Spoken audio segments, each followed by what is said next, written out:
Hi everyone, I'm Chef Emma Ng and I am a professional chef. I'm a Grand Diplôme graduate from Le Cordon Bleu, Australia. And during my stay in Australia, I had the privilege to work in a few head restaurants over there. Now I'm back in Singapore. I currently run a dessert catering company called Dance on the Flower. And at the same time, I'm working towards opening a supper club later in the year. But today, I'm here to talk to you about fish. Now over here we have a beautiful jade perch by Fin by Boat.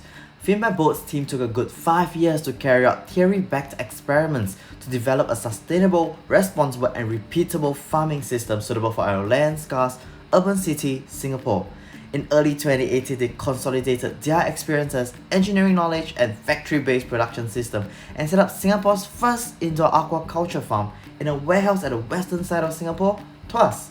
So when you order a fish from Fin by Boat, not only do you receive a great quality fish, you are also helping to support local food producers. The fishes you order will come to you frozen and vacuum sealed in bags like this, ensuring that your fish remains fresh and free from any possible contamination. So today, I'm gonna show you how to fillet this beautiful fish and what you can do with the bones after which. So over here you can see that there's a converging point at the top of the fish. So what I'm going to try to do now is I'm going to go under the fin of the fish and go right to the converging point up at the spine of the fish and make a slice right down. So you should be able to feel the bone over there, and right over there, what I'm going to show you now is there are spines along the back of the spine. Okay, so these spikes can be rather painful if you accidentally stub your fingers into them. So what you want to do, if you're inexperienced, you might want to take a scissors and cut away them before you proceed on with filleting your fish. But I'm rather experienced, so I'm just going to go ahead and slice right down the spine of the fish, following the spinal structure of the fish itself. So I'm going to make sure I go all the way in, right down to the bones, making sure that my knife is as flat as the bones can go. From where I continue making slices down, minimizing the amount of loss I'm gonna make on the bones itself. So I'm gonna now step right through the stomach, right to the other end of the fish and slice right through. And now I'm gonna have a quarter of my fillet free from the bones. And after that I'm gonna continuously slice it and slice it along the rib bones of the fish. And soon you'll realize you already have a side. Don't do that, that's kind of dangerous. Okay, now you're gonna have half of the fillet, which is beautiful. Alright, now I'm gonna repeat the exact same steps on the other side of the fish.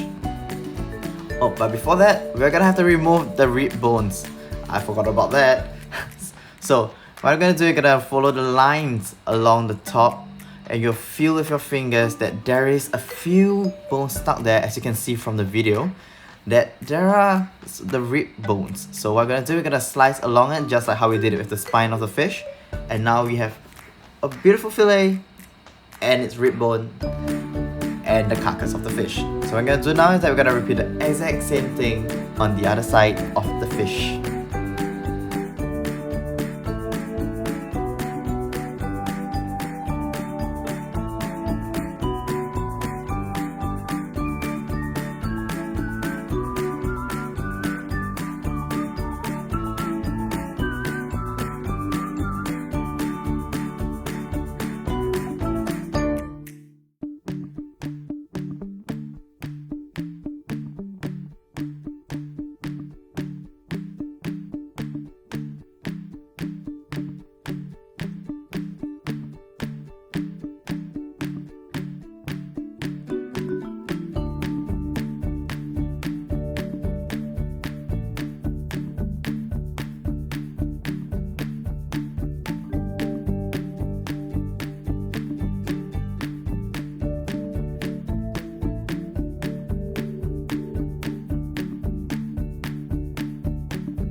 So over here I'm gonna prepare some other ingredients to make my fish soup. I have some peeled carrots, some sliced ginger.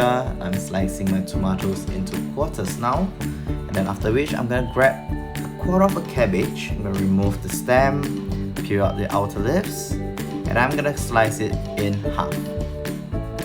So now it is quite shaky if you were to do that, hence I always recommend putting your things onto a flatter surface before you slice it. That is just to protect your hands to cook another day. Okay, so over there, I'm gonna get rid of all of this. I'm gonna grab my bowl of soaked shiitake mushrooms. They've been soaking in their boiling water for maybe about an hour or two. And then I'm gonna slice them in half, put them back into the water. Do not throw the liquid out, there's liquid gold, we're gonna use that later. Now in a dry pan, what I'm gonna do is I'm gonna start adding a little bit of caramelization to my garlic, my sliced ginger, and I'm gonna start adding like my cabbage in as well. Okay, so why a dry pan? I believe that dry pan actually helps to enhance certain smokiness because it chars your food much, and also because we are using jade perch bones. Jade perch itself is a rather oily fish, so there really isn't much of a need to add any single bit of oil into this pot. So what I'm gonna do is gonna add some color on the heat in a dry pan to all of the ingredients that I've placed in. So as you can see, just need to take a little bit of color. I'm gonna add in my carrots now, and I'm gonna continue to saute on a dry heat, on medium heat maybe, not too high. You don't want it to be completely black. You just want to have a little bit of additional smokiness to the soup you're adding. And then I add a pinch of salt as you saw earlier. I'm gonna continue cooking this through. After which, I'm gonna add in the mushrooms and then the liquid as well, and then you'll see start smoking right up because the pot is hot. And then when I add liquid in, it evaporates fast. And then maybe after maybe about 2 minutes, I'm gonna add in my fish bones.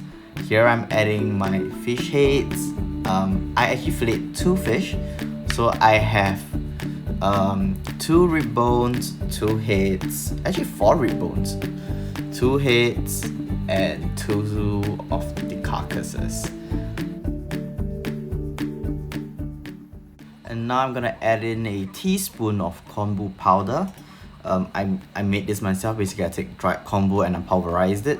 It is optional. Of course it adds a bit of umaminess. If you can just add in dried kombu.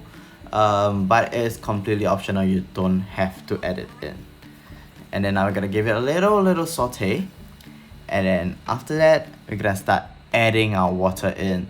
So the amount of water you wanna add in really depends. So I just personally like to prefer to just top the water up, whereby it just completely covers all of my ingredients. And then after which, we're gonna let it simmer at a rather low temperature, just a low simmer for maybe 2 hours to 3 hours. Now some people might say that's a bit too long for a fish soup, but that's the way I like to make sure that I get to extract all the beautiful flavor and nutrients from the soup, from all the ingredients I'm adding in the soup. You can see that I've also added in my tomatoes and 1 little red date. And after this, we're gonna check back on it, and now you can do your own things. Watch Netflix for 2 hours, anything you want. So within the course of 2 hours, every 30 minutes or so, I come back to the soup / broth, use a spoon, and I remove the impurities that risen to the top of it. And you can see the color of the broth is this beautiful golden color, and that is from all the dry roasting and the charring of the ingredients at the start with a dry pot. So there is method to the madness. So stick with me. So after that, I'm gonna add in some tofu to add some additional protein to the soup. After that, I season the soup because after all this time, this is probably the second time only that we seasoned it. And season it according to your taste. Now, after 2 hours of simmering, you finally have this beautiful bowl of gold goodness. This soup is clean, tasty, and extremely easy to make. Not only that, its ingredients are fairly cheap and easy to get a hold of. I hope this video helps you to find something to do with all those fish bones that one would normally discard. All in all, I hope that you have learned something with me today, and we'll try to experiment with your daily cooking. Once again, the fish is proudly produced by Fin by Boat. And for the full recipe, please click the link in the description above or below the video. With that, I thank you for your time and bon appetit!